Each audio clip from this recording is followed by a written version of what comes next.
Hello नमस्कार दोस्तों, स्वागत है आप सभी का राइज स्टडी क्लासेस में। तो आज हम पढ़ेंगे श्वसन तंत्र क्या है, श्वसन तंत्र के कौन कौन से अंग हैं और श्वसन तंत्र की जो क्रिया है उसमें वायु संचालन यानी उसके कार्य क्या होते हैं आदि सब की जानकारी लेंगे। तो आइए हम शुरू करते हैं कि श्वसन तंत्र क्या होता है। शरीर के अंदर होने वाले सभी कार्यों के लिए ऊर्जा की आवश्यकता होती है।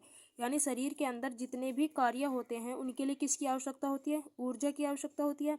सामान्य परिस्थिति में ऊर्जा उत्पादन के लिए कोशिकाओं के अंदर भोज्य पदार्थों को तोड़कर उनसे ऊर्जा प्राप्त की जाती है। यानी ऊर्जा कैसे प्राप्त की जाती है? जो कोशिकाओं के अंदर भोज्य पदार्थ हैं उनको तोड़कर उनसे ऊर्जा प्राप्त की जाती है और इस क्रिया को ऑक्सीकरण कहते हैं। और कोशिकाओं के अंदर भोज्य पदार्थों को तोड़ने की जो क्रिया है और ऊर्जा प्राप्त करने की जो क्रिया है, इस क्रिया को क्या कहते हैं? ऑक्सीकरण कहते हैं। तथा इसमें ऑक्सीजन की आवश्यकता होती है यह ऑक्सीजन प्राप्त करने के लिए हम निरंतर वायु को अंदर लेते तथा बाहर निकालते रहते हैं। और इन सब के लिए किसकी आवश्यकता होती है? ऑक्सीजन की। और ऑक्सीजन को ग्रहण करने के लिए हम क्या करते हैं? वायु को अंदर लेते हैं और बाहर छोड़ते रहते हैं। जब वायु अंदर अंगों फेफड़ों में पहुंचती है, यानी जब वायु हमारे फेफड़ों में पहुंचती है तो वह इसमें से ऑक्सीजन रुधिर में चली जाती है, जबकि उपस्थित दूषित गैस जो कोशिकाओं में बनी थी वायु में आ जाती है और यह क्रिया श्वसन क्रिया कहलाती है। यानी हम श्वसन तंत्र के अंदर क्या करते हैं कि वायु को अंदर ग्रहण करते हैं और बाहर निकालते हैं, जिससे हमें ऑक्सीजन मिलती है। और जो ऑक्सीजन है ये फेफड़ों द्वारा फेफड़ों द्वारा रक्त में भेज दी जाती है। और जबकि जो दूषित गैसें होती हैं उन्हें वायु के साथ बाहर निकाल दिया जाता है। तो ऑक्सीजन ग्रहण करना और दूषित गैसों को बाहर निकालना ही श्वसन तंत्र कहलाता है। आगे देखते हैं हम कि श्वसन तंत्र के अंग कौन कौन से हैं। तो श्वसन तंत्र के 4 अंग हैं। नासिका एवं नासामार्ग है, कठ या स्वरयंत्र है, श्वासनली है और फेफड़े या फुफ्फुस है।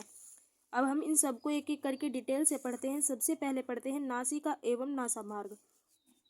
तो चेहरे पर स्थित नासिका 2 नाखूनों या बाह्य नासिका छिद्रों द्वारा बाहर खुली होती है। यानी चेहरे पर स्थित होती है, ये 2 नाखूनों या बाह्य नासा छिद्रों के द्वारा बाहर की ओर खुली होती है।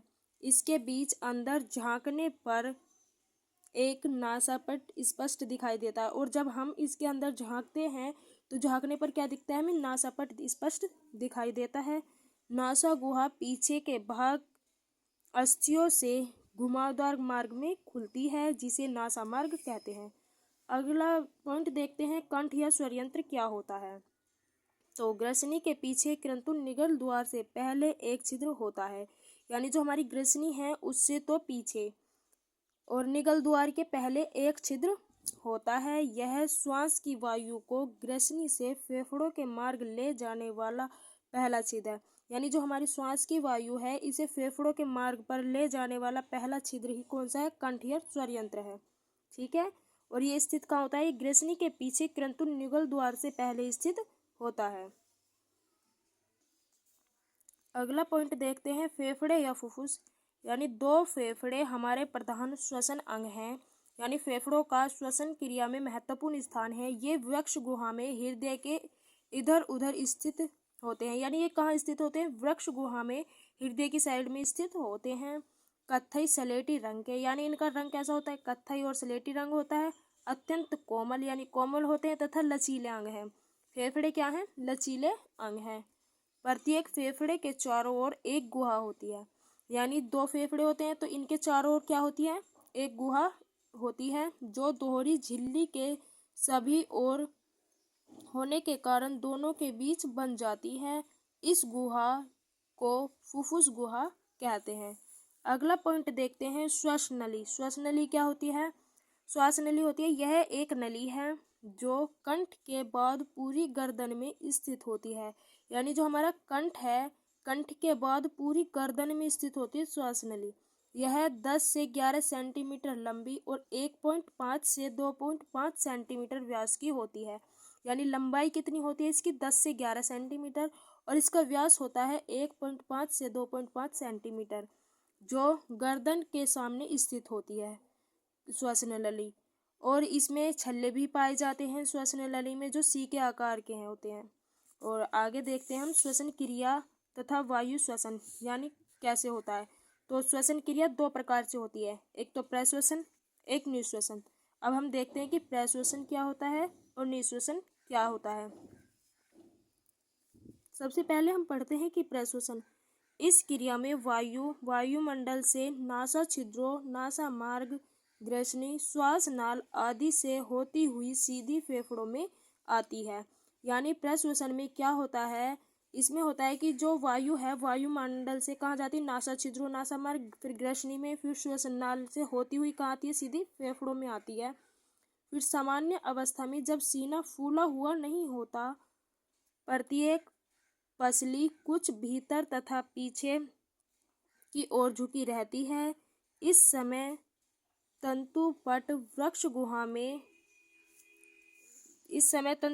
वृक्ष गुहा में गुंबद की तरह उभरा रहता है। इस प्रकार वक्ष गुहा का आयतन बढ़ने से फेफड़े फैल जाते हैं और वायुमंडल की वायु तेजी से इनके अंदर घुस जाती है। प्रश्वसन में क्या होता है, यानी ऑक्सीजन ग्रहण की जाती है फेफड़ों के द्वारा। और अब हम पढ़ते हैं निश्वसन के बारे में कि निश्वसन क्या होता है। तो प्रश्वसन के तुरंत बाद तंतुपट की पेशियां शिथिल हो जाती हैं, अतः यह वक्ष गुहा में फिर उभरकर गुंबदकार हो जाती हैं। उधर पसलियों से जुड़ी पहली पेशी शिथिल हो जाती है, किंतु पेशी के दूसरे क्रम सिकुड़ते हैं, अतः उरोस्थित तथा पसलियों अपनी पूर्व स्थिति में आ जाती हैं और वायुमंडल की अपेक्षा अधिक दबाव होने के कारण वायु फेफड़ों से वायु मार्ग से होती हुई बाहर निकल जाती है। और निश्वसन में क्या होता है कि हम इसमें जो हमारी कार्बन डाइऑक्साइड है इसको फेफड़ों के मार्ग से होती हुई वायु के मार्ग से बाहर निकाल देते हैं। और प्रश्वसन में क्या होता है कि हम इसमें ऑक्सीजन को ग्रहण करने की क्रिया ही प्रश्वसन कहलाती है। आशा करती हूँ मैं आपको ये श्वसन तंत्र का टॉपिक समझ में आ गया होगा। यदि वीडियो अच्छी लगे तो वीडियो को लाइक करें, ज़्यादा से ज़्यादा शेयर करें और चैनल को सब्सक्राइब करें। मिलते हैं ऐसे ही अगले नेक्स्ट वीडियो के साथ।